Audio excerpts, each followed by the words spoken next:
Bueno, no arrancó todavía. Ahora arrancó a grabar. Bueno, entonces estamos en la segunda clase práctica de la materia. Los temas de hoy son punteros, vectores, memoria dinámica, todo en C. Además vamos a dar la explicación de TP0 y la explicación del sistema de entregas a través del cual mandan todos los trabajos. ¿Sí? Tenían de tarea y de forma excepcional mirar el video de punteros en C, así que esperamos que ya lo hayan visto y ya estamos recibiendo preguntas en Slido. Pero sí es muy importante que vayan y manden sus preguntas ahora, así las vamos respondiendo.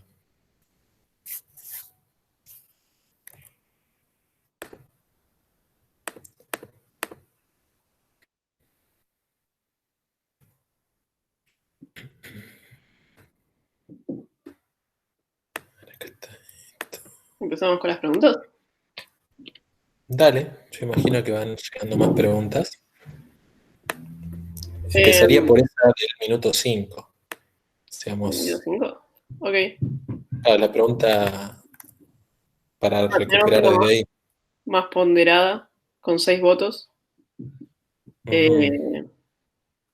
Empezaría por esa. Dale. Bueno, Axel pregunta, ¿puedo crear un puntero A que apunte hacia otro puntero B que apunta a una variable int C? Bien, hasta ahí De la ser respuesta es así, sí. de ser así, podría obtener la dirección de C usando A. Bien, tenemos varias cosas. Primero, un puntero puede apuntar a otros punteros, ¿sí? Entonces, en este caso, la variable A es un puntero, apunta hacia otro puntero, que es el puntero B, y el puntero B puede apuntar a C, ¿sí? Eso se puede hacer. Bien, ahora, el puntero C, imaginemos que está en un ámbito local de una función, es decir, la variable C está en un ámbito local de una función. Esa variable C, si usamos el operador ampersand, vamos a obtener el lugar donde la variable C está guardada, ¿sí? Pero eso no va a coincidir con la posición de la memoria en la que está B.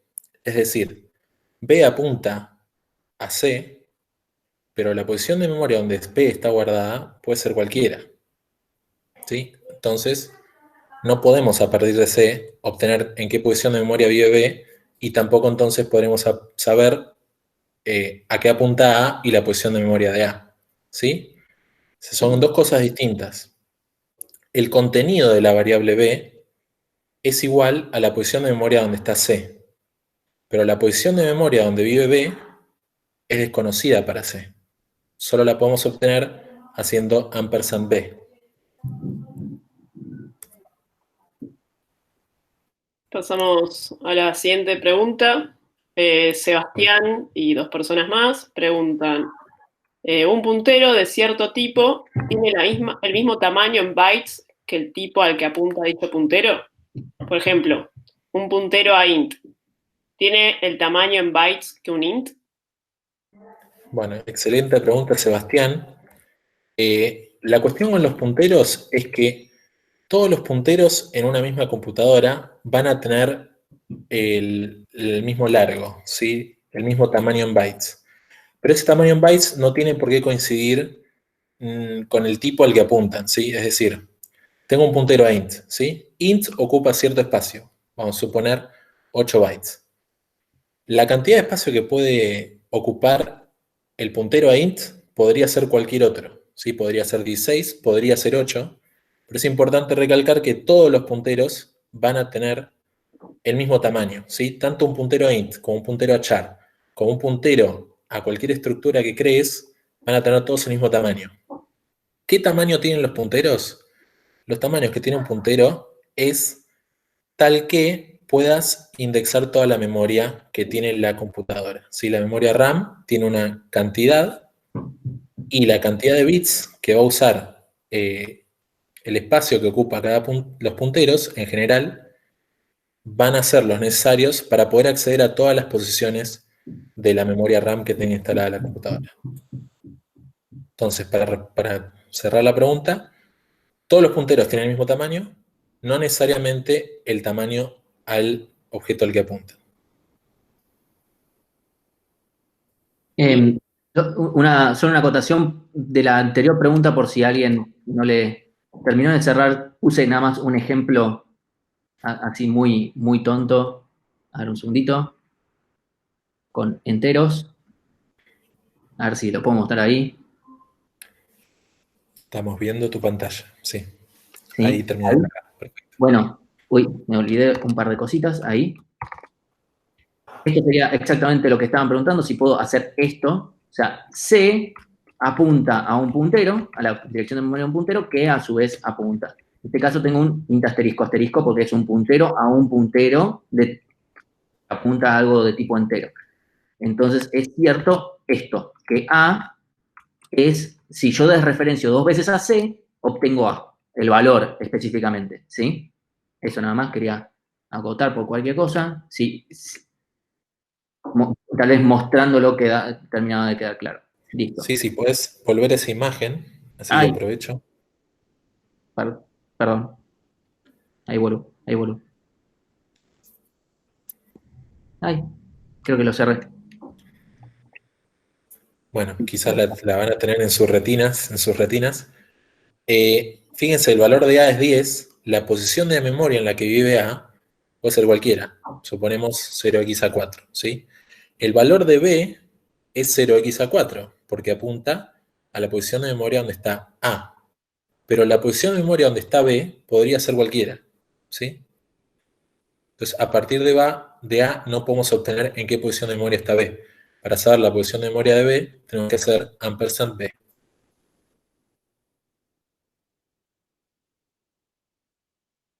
Bueno, Siguiente pasamos pregunta. a la siguiente pregunta. Anonymous, por favor, chicos, pongan su nombre. Dice, en el video me perdí en el minuto 5 y 8 segundos aproximadamente con lo del paréntesis donde dice que X es apuntado por Y, pero está asterisco Y. Bien, voy a leer, vamos a poner esa diapositiva directamente. Y yo puedo dar iniciar presentación, a ver, y compartir mi pantalla. Esta.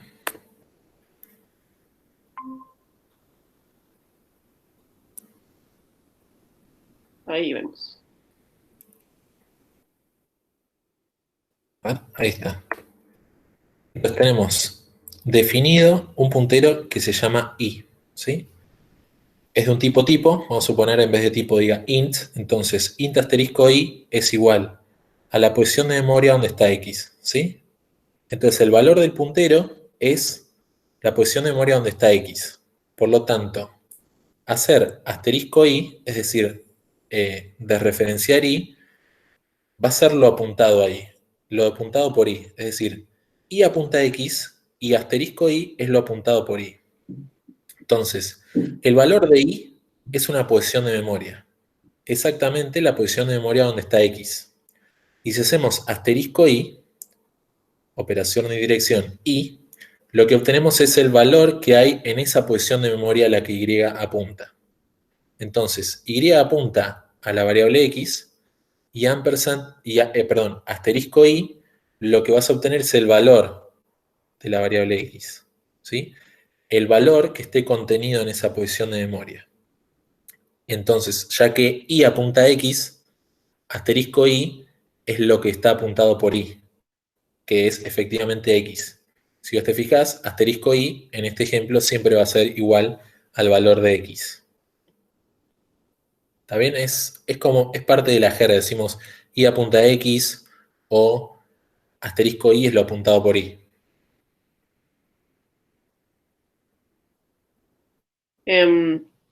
Pasamos a la siguiente pregunta. Juan pregunta si hay un límite para la concatenación de int, muchos asteriscos A. No, no hay límite.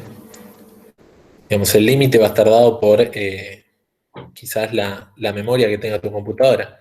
Si cada uno de los punteros que tengas en la computadora lo vas a instanciar, va a haber un límite que es cuando toda tu computadora está llena de punteros. Pero en principio no hay un límite. Después, bueno, compartieron una utilidad para usar como pizarrón online. Perfecto, muchas gracias, Fernanda. Sí, yo Después, nomás voy a hacer un comentario sobre eso. Si ustedes esperan que yo dibuje o que alguno de nosotros dibuje algo viola en cualquier utilidad, eh, esperen sentados porque va a quedar horrible. Por eso usé la otra, porque la verdad es que dibujar algo así nomás es un bajón. Pero bueno, igual si vemos que tiene alguna utilidad se puede usar. Sí, siempre estamos explorando nuevas herramientas para hacer más claras. Podrían eh, dibujar, sí. sí, Hernán pregunta, bueno, Fernanda pregunta, ¿podrían dibujarlo para verlo? No sé Yo bien, diría que refiere. ¿a qué se refiere particularmente? Porque a cuál de todas las preguntas que hemos respondido eh, se hace referencia sobre el dibujo. Después Hernán pregunta si es un lenguaje que hace distinción entre punteros de distinto tipo y es decir, si todos los punteros ocupan el mismo espacio, ¿cuál es la finalidad de decir, y esto me quedó incompleto, es De decir, decir, en un puntero es un tipo determinado, si en el manejo de punteros no hay distinción en el puntero X, ejemplo, si tengo un array de punteros, ¿por qué es importante el tipo? Bien, cuando definimos un puntero, es importante definir el tipo para poder saber qué tipo de valores está referenciando, ¿sí? Entonces, en el ejemplo, int asterisco i es igual a ampersand x, ¿sí? Entonces, ¿por qué decimos int asterisco i en vez de decir puntero asterisco i? Por decir puntero como si fuera un tipo de cualquier tipo, ¿sí? Es importante definir el tipo del puntero para que cuando hacemos la operación de indirección, cuando escribimos asterisco i, C pueda saber de qué tipo es el valor que está interpretando, ¿sí? Es decir, en la posición de memoria X podría haber cualquier valor de cualquier tipo, podrían ser interpretados de cualquier tipo. Al saber que el puntero i es de tipo int asterisco, sabemos que los datos apuntados por i son de tipo int. Entonces, al leer el valor de la posición de memoria a la que apunta i, lee esos datos y lo interpreta como un entero, entonces arroja el valor correcto. Si leemos esa misma posición de memoria, interpretándola como otro tipo de dato, va a dar datos erróneos, ¿sí? Porque estamos leyendo un dato que es de un tipo, lo estamos interpretando como otro tipo. Entonces, sí es importante definir el tipo del puntero al momento de desreferenciarlo, al momento de aplicar la operación de asterisco. vamos a la siguiente, Agustín Gabrieli pregunta, ¿qué sería mejor?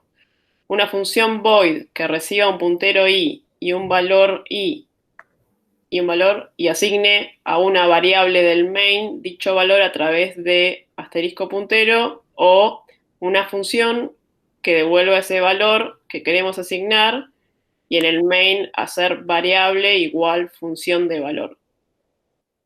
Perfecto. No vamos a decir que haya una forma u otra para elegir. Digamos, todo va a depender de la aplicación que vayamos a usar. Si de repente una función hace una suma, ¿sí? La función de sumar podría devolver el valor de la suma y por fuera de la función hacer la asignación. En cambio, cuando trabajemos con tipos de datos un poco más complejos, vamos a ver que es muy útil pasar un puntero al tipo de dato y realizar las operaciones dentro de la función, porque sería muy difícil devolver todos los resultados que necesitábamos devolver para ese caso particular. Entonces, la respuesta sería, hay que usar el criterio, digamos, no hay una respuesta para siempre, ¿sí? Pero en algunos casos, devolver en el return los datos que queremos informar no va a ser una opción necesariamente. Entonces vamos a optar por la otra. Después, Fernanda pregunta si puedes volver a explicar lo de asterisco i, que no le quedó muy claro.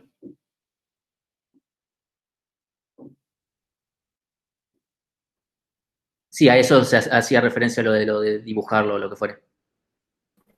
Bien, perfecto. Eh, A ver cómo. Me voy a tomar la libertad de compartir nuevamente las diapositivas.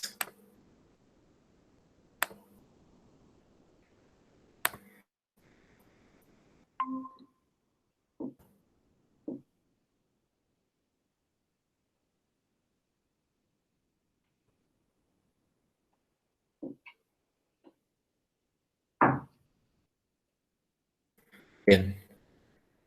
Voy a mover el puntero despacio a ver si se puede seguir. La idea es esta, ¿sí? Tenemos int asterisco b, va a ser una variable que es un puntero, ¿sí? La idea es que el valor de esta variable, que es de tipo puntero, sea igual a la posición de memoria donde vive i, ¿sí? Entonces, en principio, no es importante en qué posición de memoria vive b, ¿sí? Eso no es importante. Sí es importante en qué posición de memoria está i. ¿Por qué? Porque ahora b puede tener como valor la posición de memoria en la que i está, ¿sí?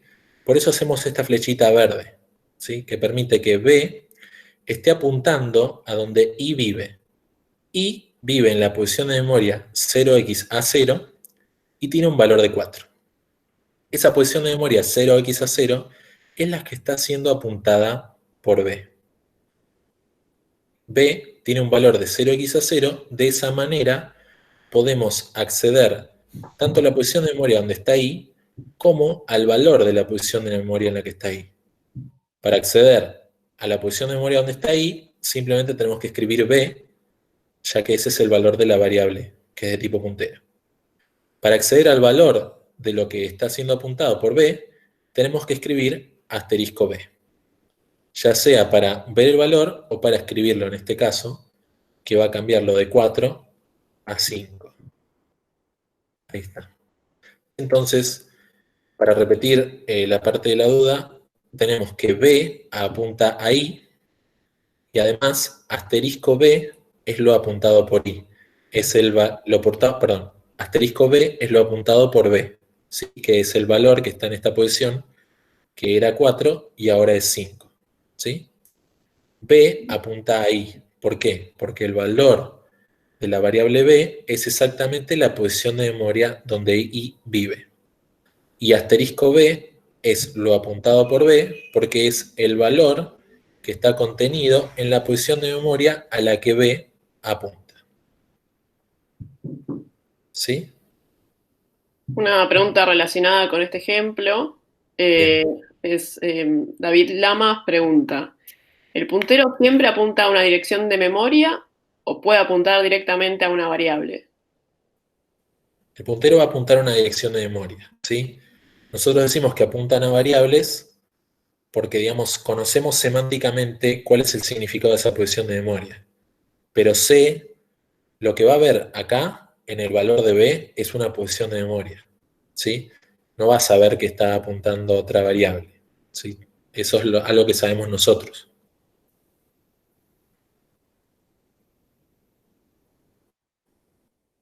Otra pregunta, Franco Lucchesi pregunta, no sé si esto se explica después, pero a veces aparece el operador flechita con punteros, ¿a qué se refiere? Bien, lo vamos a ver después, sí. Lo vamos a ver después cuando expliquemos estructuras y memoria dinámica. Y Mati pregunta, ¿puedo armar una lista enlazada en C con punteros? Creo que es una pregunta Sí, para después. sí podés, Mati, y lo vamos a hacer en la materia, dentro de unas clases, pero vamos a estar viéndolo. Y no hay más preguntas por ahora.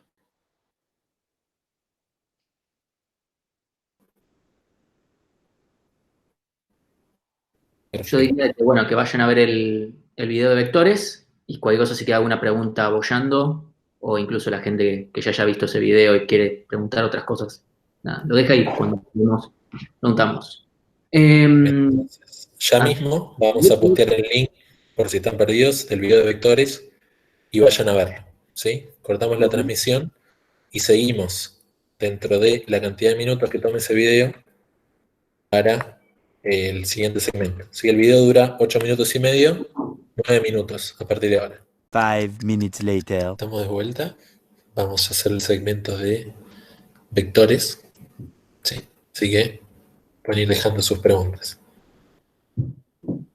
Vimos tu pregunta, Kevin, y como ahí responde Has, perdón, pero no entendimos, así que cualquier cosa te leemos de vuelta.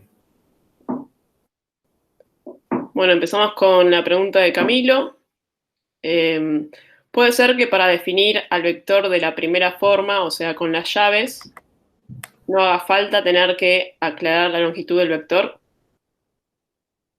Así es, Camilo, y si no me falla la memoria, eso es algo que se aclara en el video en un momento posterior, pero como decís vos, cuando definimos los vectores con las llaves, es decir, por extensión, definiendo cada uno de sus elementos, no hace falta indicar en la declaración cuántos elementos va a tener, porque lo vamos a explicitar en esa misma línea.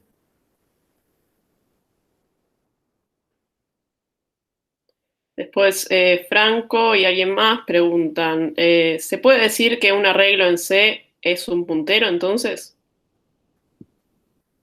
¿Sí?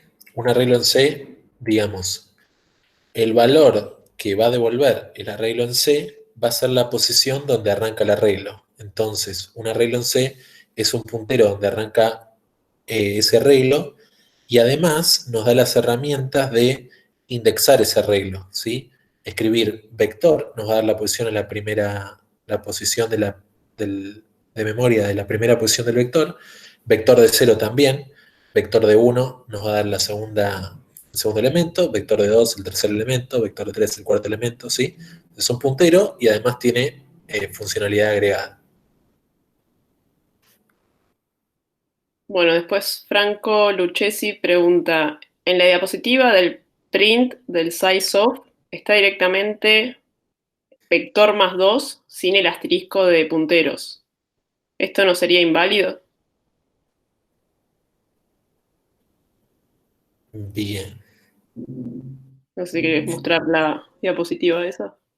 Sí, vamos a ver si la puedo mostrar rápidamente.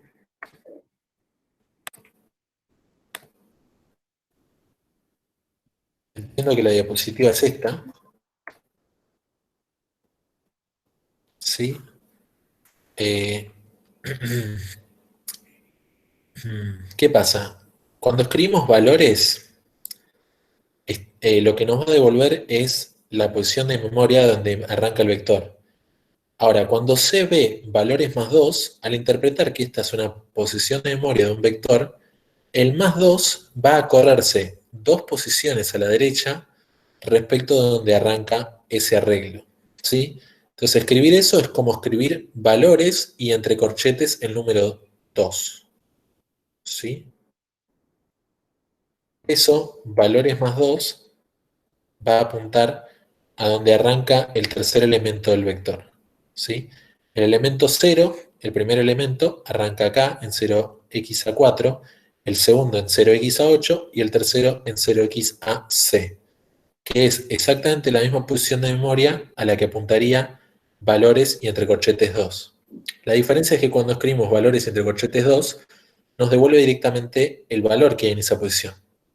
Entonces esto sería equivalente a escribir valores entre corchetes 2 y a eso aplicarle el operador de dirección que es el ampersand.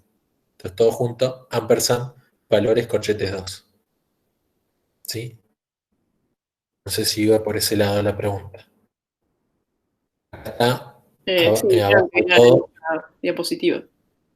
lo que indica abajo de todo la operación es que ves 0x a 4 es lo apuntado por valores, más 2 veces el size of int, ya que el vector es de tipo int. Y eso obtiene la posición de memoria a la que se apunta por valores más 2. ¿Sí? Va a ser raro que escribamos posiciones de memoria de arreglos de esta manera. Típicamente vamos a acceder a los datos con esta forma que nos tiene C de operar más fácil, que es escribir entre corchetes la posición de memoria a la que queremos acceder.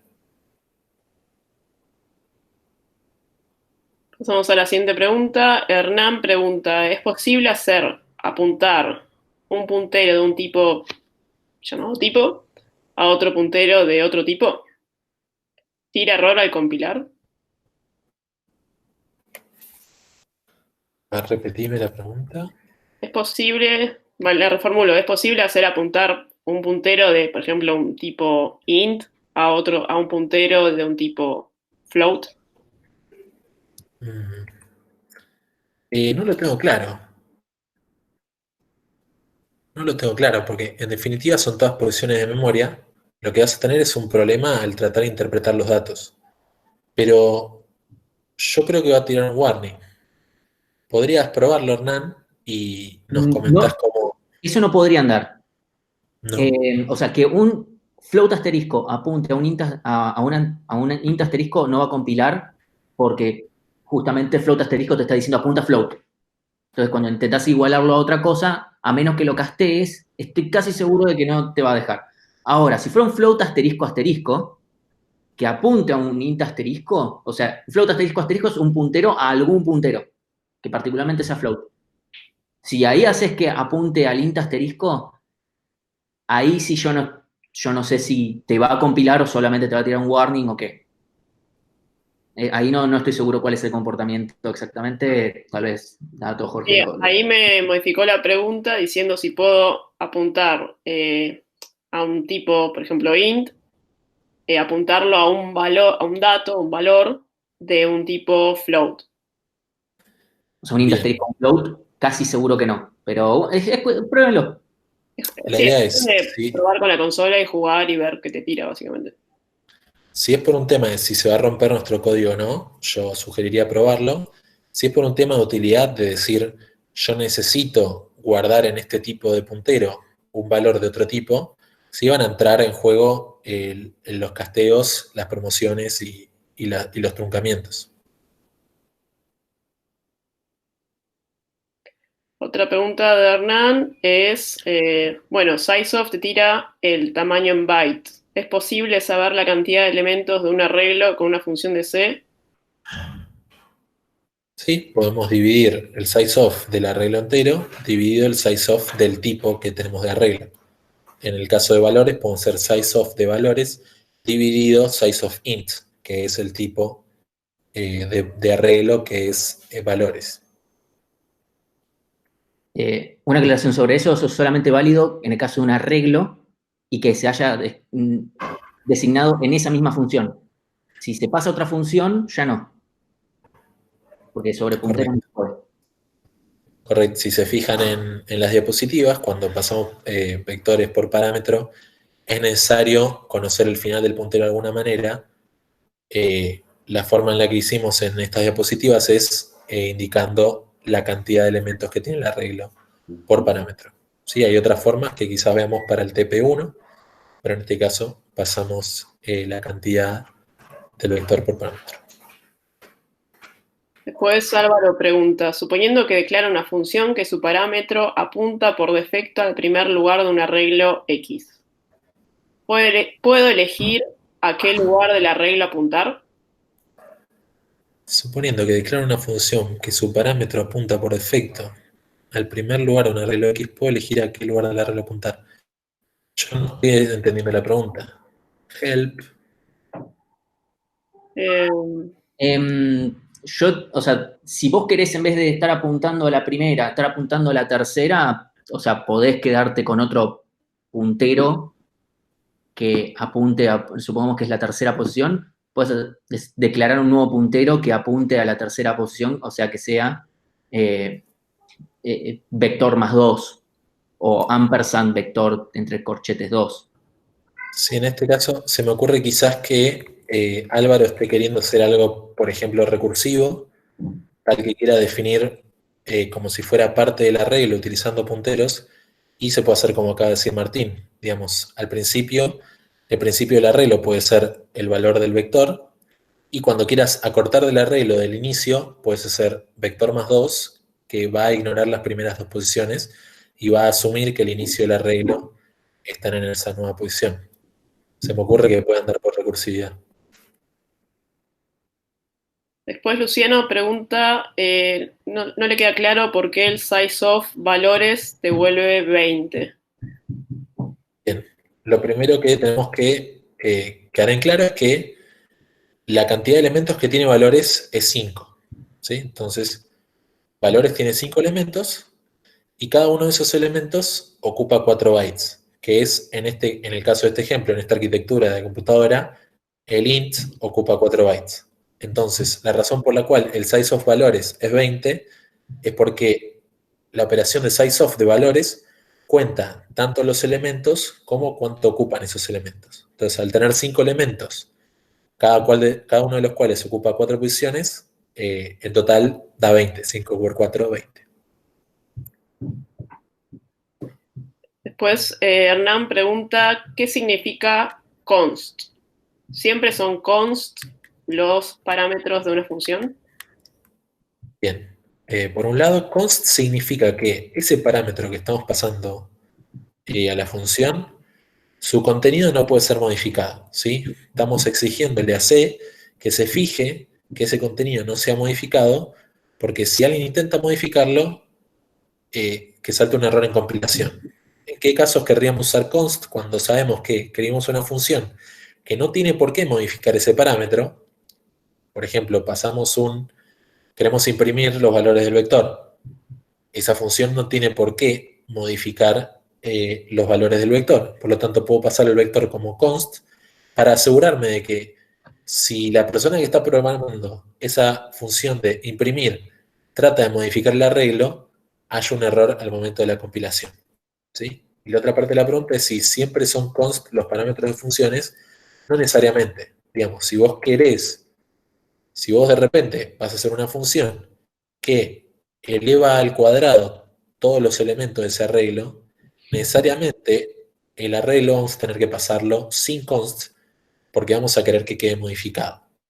¿Sí? Entonces, en definitiva, cuando querés que cambie el arreglo, lo pasas sin const y cuando sabes que no va a cambiar, lo pasas con const. ¿Sí? Pero no es algo de siempre o nunca. Bueno, yo diría de pasar a que vean el próximo video. A few moments later. Bueno, ahí retomamos.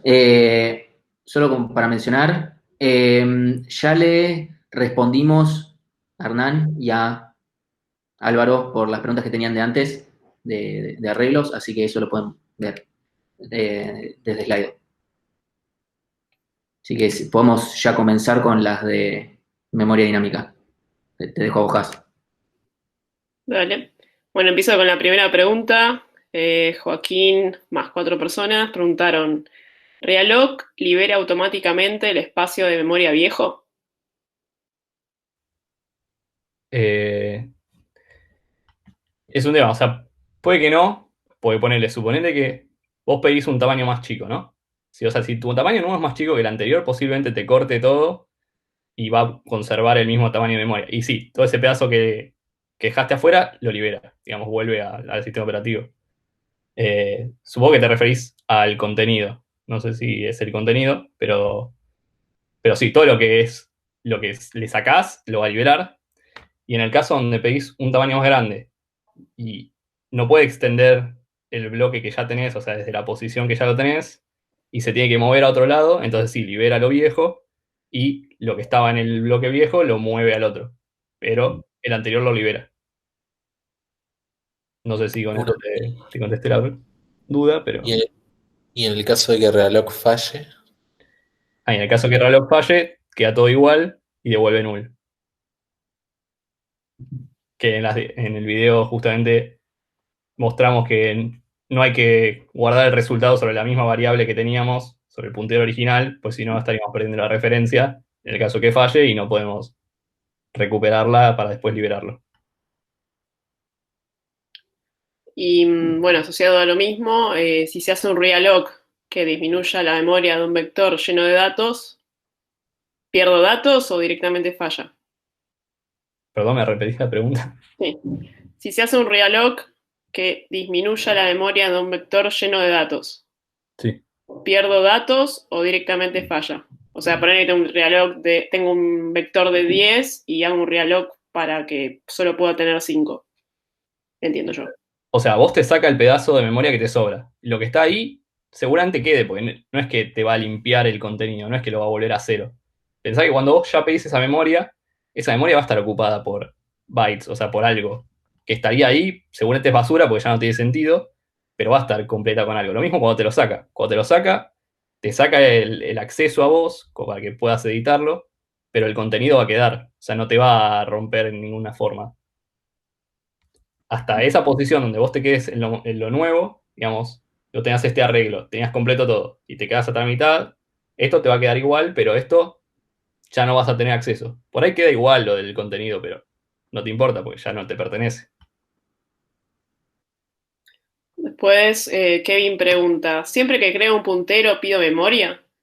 Porque me dijeron que generalmente se pide cuando tengo que devolver un arreglo. Creo que ahí son dos cosas distintas. O sea, crear un puntero es. O sea, un puntero es una variable al fin y al cabo. O sea, donde vos podés guardar. Vos guardás una dirección de memoria, pero no necesariamente tiene que ser una dirección de memoria de algo que vive en el heap. O sea, algo de memoria dinámica. Puede ser un puntero a una variable del stack.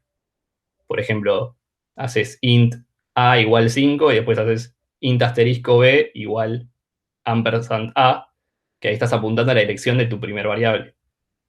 O sea, crear un puntero es distinto de memoria dinámica. O sea, puntero y memoria dinámica son dos cosas distintas. Que después nosotros manejemos memoria dinámica con punteros es otra cosa.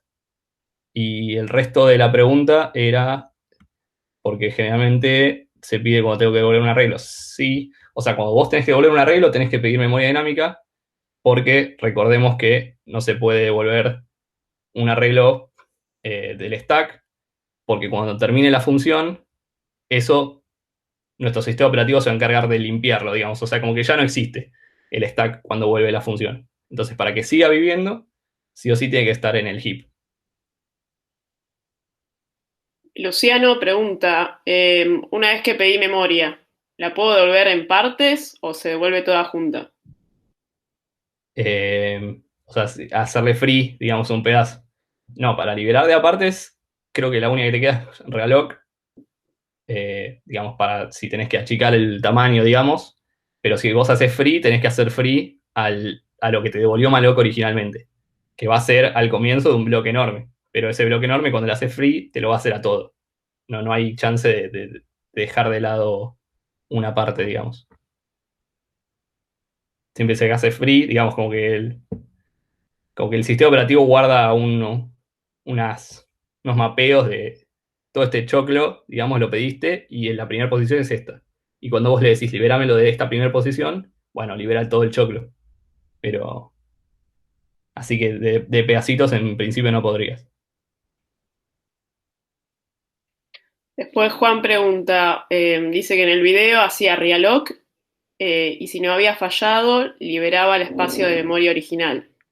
Sí, eso porque justo el caso del ejemplo es como un caso donde ponele, vos necesitas guardar números, ¿no? Y siempre necesitas seguir guardando números, si no tu programa no tiene sentido. Vos necesitas seguir guardando números que te llegan porque no se vas a hacer una cuenta gigante. Entonces tenés que ir acumulando números, acumulando números. En el momento donde ya no podés acumular números, tu programa capaz pierde sentido. Entonces lo cortás ahí y tenés que liberar lo que ya estabas reservando en memoria. Digamos, puede que te falle el realoc y tu programa pueda seguir igual y no hace falta que hagas ese free. O sea, seguís por otro lado. Pero muchas veces te va a pasar que justamente vos necesitas aumentar el tamaño de la memoria que necesitas y si no podés, bueno, no tiene sentido seguir con el programa y tenés que salir y en el proceso de salir tenés que borrar toda la memoria que pediste. Que por eso se hacía el free DP.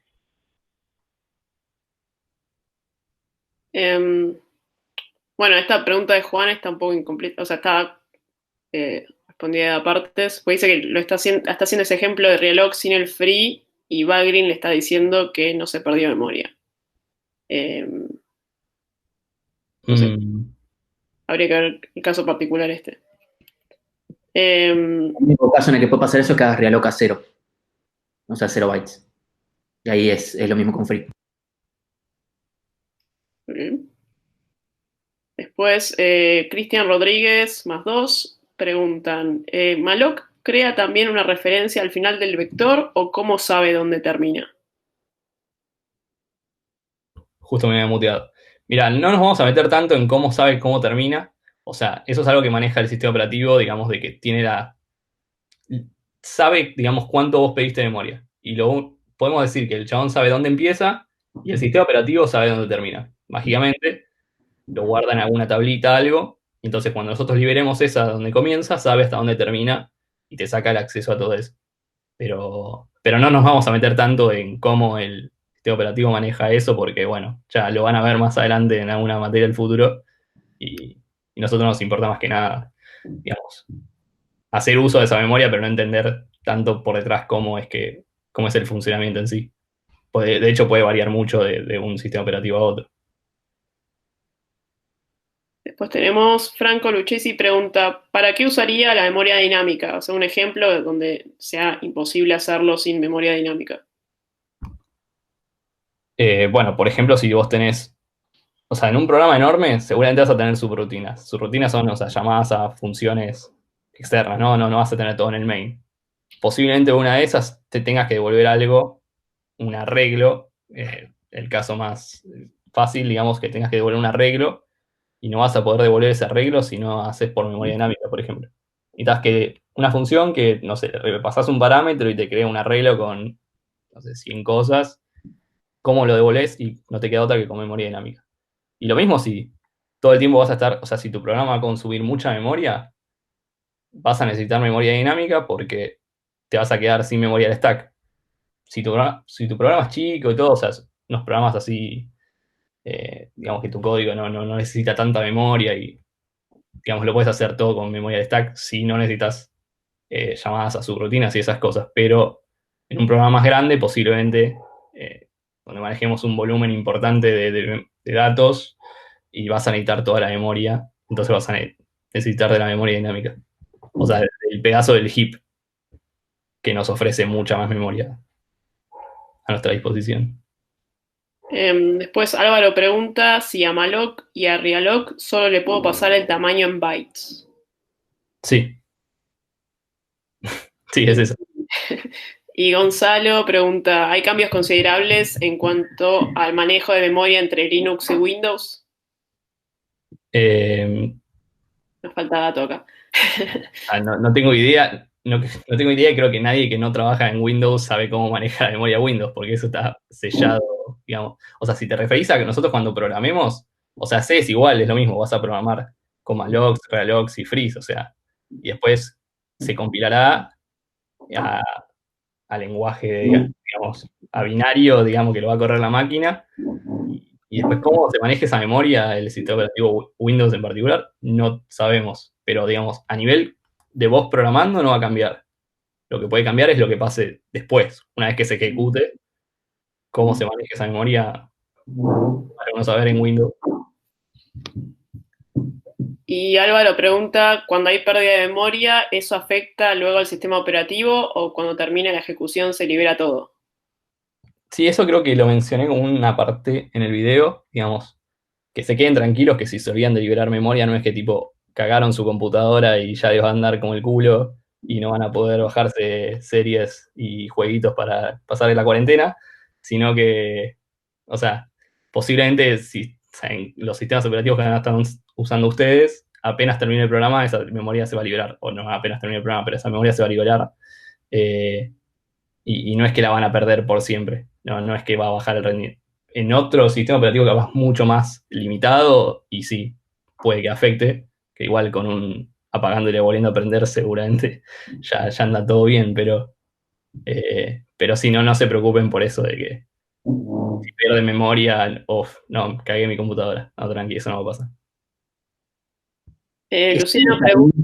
Eso no les permite a ustedes perder bytes en sus programas. Claro, no, seguro, o sea, es un comentario como para que se queden tranquilos que la pueden tranquilamente y no les va a pasar nada, digamos, pero consideren que si se olvidan de liberar memoria se pueden estar ustedes saboteando, pues si su programa se queda sin memoria para seguir corriendo y no, ya está, no va a poder seguir andando, con capaz memoria que podrían haber liberado porque ya no usaban. Luciano pregunta si Valgrind pertenece a la librería stdlib.h. No, Valgrind es un programa aparte que mira, digamos, podemos decir que observa cómo va corriendo nuestro programa y no... Para que justo me habló Jorge. Dice que no pute. Que no diga Perdón, Jorge. Dedicamos que ponemos pip. Bueno, no. Tío, La stdlib es una librería, digamos, que viene con las funciones malloc, relloc, free y demás. Y eso es parte de C del lenguaje de programación, digamos. Valgrind es un programa aparte que va a estar observando cómo se corre nuestro programa y va a ver si en algún momento nos olvidamos de liberar memoria. Si nos va a decir cuánto posiblemente, o sea, dónde y dónde se pidió y después. O sea, dónde se pidió, cuál es la que se pidió y no se liberó, y nos va a dar cierta información, pero es completamente aparte.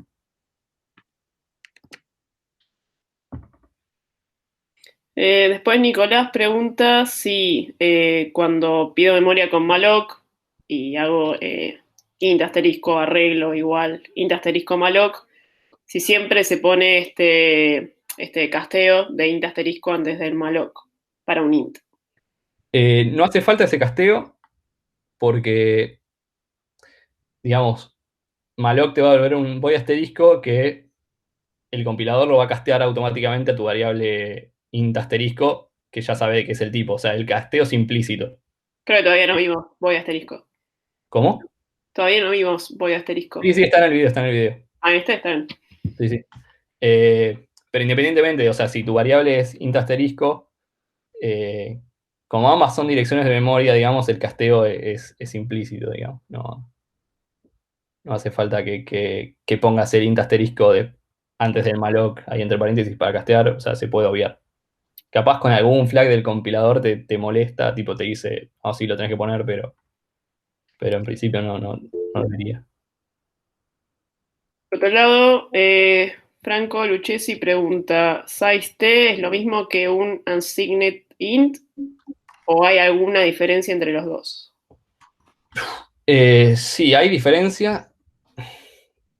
O sea, unsigned int es un int, pero básicamente, o sea, que tiene un rango específico que lo que ocupa son todos los positivos. O sea, ponerle int va desde, no sé, depende de igual cuántos bytes tenga, cuál sea el tamaño del int en la computadora, pero ponerle, vaya de menos 25.000 a 25.000 y unsigned int iría de 0 a 50.000. O sea, si te pasas de eso, vas a tener un problema. Y size_t, en principio, creo que puede tomar el máximo valor de lo que de la memoria que te permite tener el programa. O sea, de cuál sería te permite almacenar básicamente cualquier cosa positiva de la máquina, porque alcanza el máximo valor posible. Y esa es nuestra última pregunta, que es una pregunta de Juan, que no sé si... Ahí estaba viendo el snippet. Juan, después aparte porque es una pregunta particular. Bueno, les decía, por favor vayan a ver el último video, el del TP0, la explicación ahí, y ahora, bueno, cuando vuelven terminamos de ver las últimas preguntas de eso, que no deberían ser demasiadas en sí, pero sí queda alguna cosa. Así que volvemos en 10 minutos para terminar con eso. No sé, Nacho, si querías decir algo más respecto de memoria dinámica antes de... No, iba a comentar si estaba la respuesta a lo de Juan. O sea, fíjate que pusiste mal la condición del if, que pusiste distinto de null. No, o sea, creo que tengo un problema de diferencias ahí, yo ahora le respondo. Aparte Ok. le mando algo, no sé. Bueno, corto acá. Later, in the void. bueno, este va a ser el último segmento de la materia. Solo para saber si tienen dudas sobre el video del TP0. La idea es que sea corto igual. Así que ya con esto termina la clase y perdón por extendernos más de las 8:30. Así que pregunten. Mientras tanto les comento, hay un video más que si llegamos a tiempo íbamos a hacer esta clase, pero no. Es el que le sigue a este, que se llama Explicación del sistema de entregas. Así que es algo que el fin de semana lo pueden mirar, pero es algo muy sencillo. Estamos explicando cómo usar el servicio web de entregas, que es muy intuitivo y hasta podrían usarlo sin que exista video.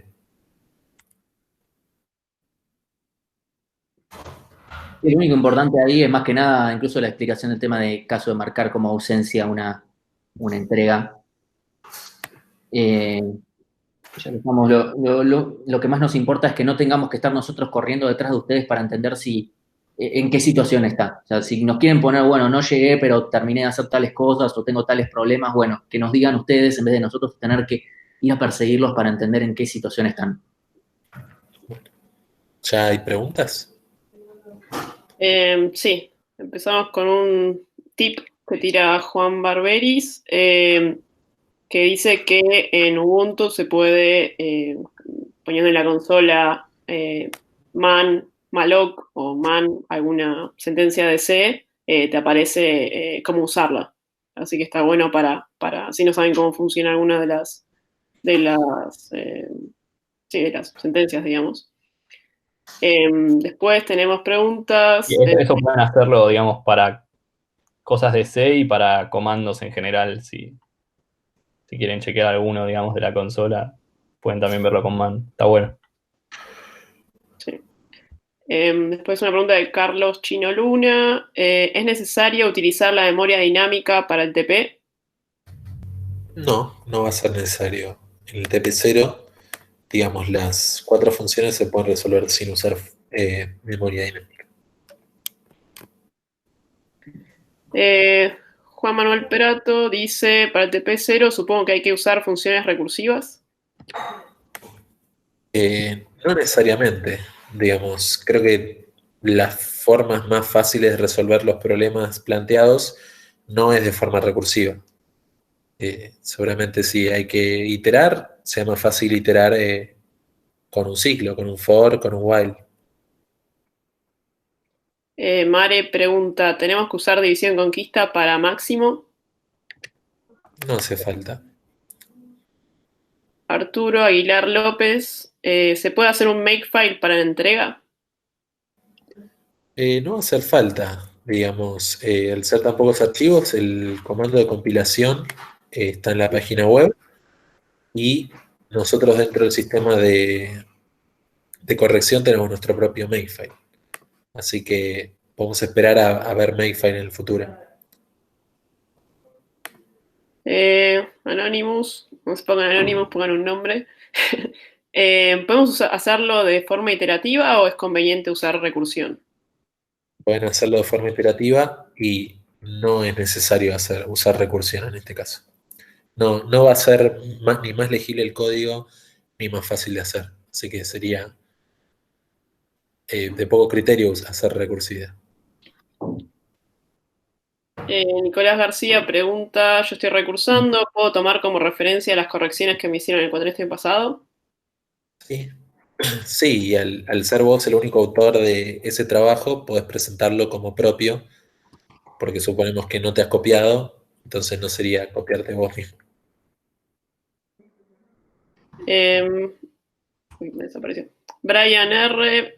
Pregunta, ¿esta clase cuándo va a ser subida a YouTube o dónde puedo ver esto? Bien, las clases se suben los días siguientes, o sea, al día siguiente quizás 2 días tardemos en subir las clases, pero ya al día siguiente o el posterior ya están subidas las clases. Hernán pregunta, ¿es valorado el algoritmo de resolución empleado? ¿Simplemente verifican las condiciones de prueba? ¿Lleva nota? Bien. En general el TP0 puede llevar nota, digamos, al ser tan poco contenido, va a ser un aprobado muy bien, etcétera, pero sí vamos a valorar el trabajo hecho y van a haber correcciones. Entonces, en cualquiera de los puntos que se pueda mejorar, el docente asignado que les toque les va a hacer sobre el trabajo. Y, o sea, no es que solamente verificamos las conexiones de prueba, pero sí va a suceder que si ustedes mandan el archivo y falla alguna condición de prueba, les va a llegar un mail, ya sea porque fallaron las pruebas y tienen que volver a hacer una entrega, o da el todo ok, que significa que todas las pruebas pasaron exitosamente. Pero además de probar los casos de prueba, vamos a estar viendo su código, buscando cosas por las cuales podrían mejorar ya, tanto para los trabajos posteriores como para tomarlo de aprendizaje. Yo lo expando un poco más. Pasar las pruebas es la condición de mínima para que se considere como una entrega. Si ustedes mandan algo, son intentos, se vuelve una entrega cuando pasan las pruebas. Y recién ahí les vemos el código y obviamente lo que se evalúa es la calidad del código o que también se hayan hecho cosas que también tienen que ver con lo demás que se ve en la materia. La base, el piso es pasar las pruebas. Para que sea considerado como estoy entregando algo que realmente que está llegando a la fecha de entrega. Lo demás es, si ustedes van y mandan algo, no pasa las pruebas, ok, lo consideramos como, y no pasa las pruebas, sería como un equivalente a ausencia, pero que lo están probando y qué sé yo, y están en eso. Ya tenemos una idea de por dónde van, pero no es una entrega que pasa las pruebas. Últimas preguntas. Joaquín, los flags los pongo apenas abro la consola. ¿Qué significa en líneas generales? Bien. El comando de compilación lo vas a tener que ejecutar en la misma carpeta en la que tengas tu código, ¿sí? Todo el código tiene que estar en la misma carpeta. Vos vas a tener que estar parado en esa carpeta en donde está todo el código para correr ese comando, ¿sí? Este es un comando de compilación, dice GCC, que es el programa que usamos para compilar. "-g" le da datos adicionales a programas como Valgrind para que vos puedas ver en qué líneas puede llegar a estar fallando algo. El estándar es C99.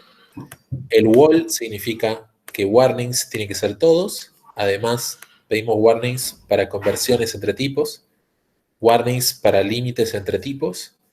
Pedantic significa que sea lo más molesto posible el compilador a la hora de analizar warnings. WError también lo que hace es que trate todos los warnings como error.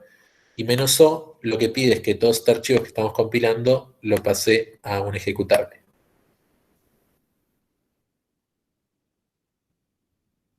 Y Mare pregunta, ¿a partir de cuándo se habilita la entrega? Donde sea la entrega ya está habilitada, ¿sí? Si van a donde dice deben subir el código a la página de la materia, van ahí y en el desplegable ya está TP0 disponible, con lo cual poniendo su padrón ya podrían entregar código. Última pregunta. Luciano pregunta, ¿tenemos que crear los vectores que usaremos y los tenemos que llenar? No, la idea es que los vectores que se crean son creados del lado de las pruebas. Las pruebas lo que hacen es crear vectores y utilizar tus funciones. Pero en ninguno de los casos de las 4 funciones que hay que hacer se pide crear un vector o llenarlo con valores. Por lo tanto, se asume que esos vectores ya están creados y van a llegar como parámetros a tu función. Bueno, no tenemos más preguntas. Cualquier pregunta adicional que les surja del TP0 la pueden mandar a la lista. Y no sé si tenemos algo más por decir. Nada más. Bien, bueno, nos pasamos 10 minutitos de lo que es el término de la clase, pero no sé, vamos mejorando. Piensen que no tienen a sus casas, así que. No, sí, pero de por sí vamos siempre a tratar de que la clase termine lo más en hora posible. Sí. Una última pregunta que entró ahí por abajo. Joaquín pregunta, ¿solo entregamos el TP0.c o todo el archivo .zip con todos los cambios, con todos los archivitos con el que viene el .zip? La entrega debe ser un zip. Si el zip solo contiene TP0.c, alcanza. Pero la entrega debe ser un archivo zip. Puede contener todos los archivos que ya tenía originalmente o el TP0 ya alcanza. Bueno, acá.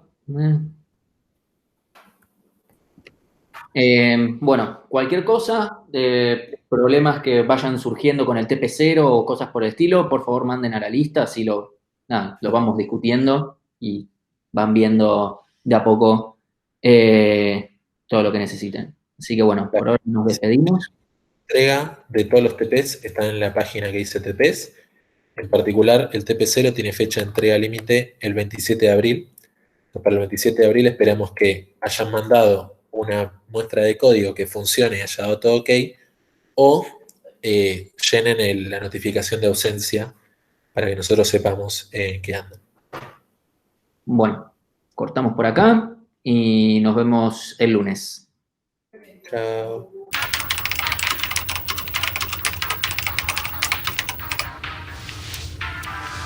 Hey guys, I'm HackerMan. Today I'm going to show you how to hack common household objects back or forward in time.